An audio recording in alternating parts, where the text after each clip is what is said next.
নাই পৰীক্ষা দিবলৈ গৈ থকা পৰিস্মিতা আজিৰে পৰা আছিল পৰীক্ষা মহানগৰীৰ ভূতনাথৰ কালীপুৰত ঘটিল কৰুণ ঘটনা এখন দুচকীয়া বাহনত আছিল পৰিস্মিতা পাণ্ডু মহাবিদ্যালয়ৰ দুই ছাত্ৰ ছাত্ৰী গৈ আছিল আজিৰে পৰা আৰম্ভ হোৱা পৰীক্ষা দিবলৈ কিন্তু চলন্ত দুচকীয়া বাহনৰ ওপৰত উভালি পৰিল বহু পুৰণি প্ৰকাণ্ড গছ ঘটিল অভাৱনীয় ঘটনা আৰু থিতাতেই মৃত্যুক সাৱটি ল'লে ছাত্ৰীগৰাকীয়ে নিহত ছাত্ৰীগৰাকীৰ ঘৰ চৰাইদেউৰ সোণাৰীত পাণ্ডু মহাবিদ্যালয়ৰ স্নাতকোত্তৰ পাঠ্যক্ৰমৰ ছাত্ৰী আছিল পৰিস্মিতা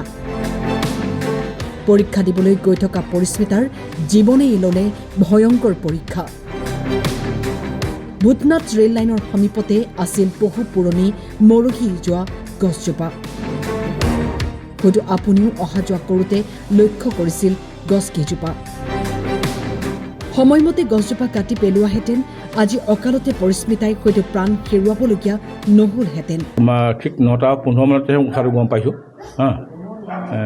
মোক এজনে মানে তেওঁ মোৰ লগত যোৱা ছোৱালীজনী মানে মাক আহি পেলাই মোক ঘৰত বিচাৰি ফুৰিছে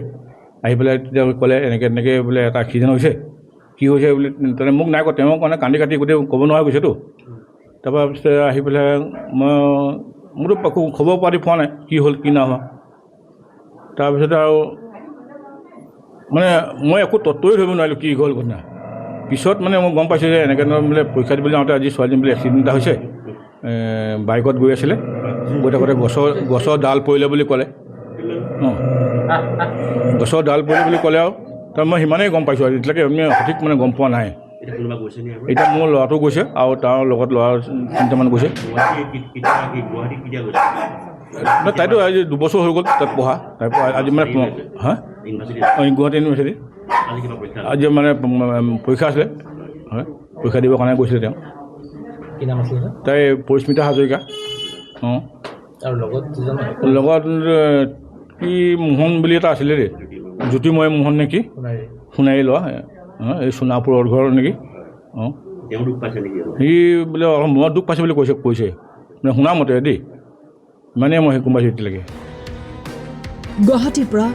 জয়ন্ত দাস আৰু ৰঞ্জন হাজৰিকাৰ ৰিপৰ্ট টাইম 8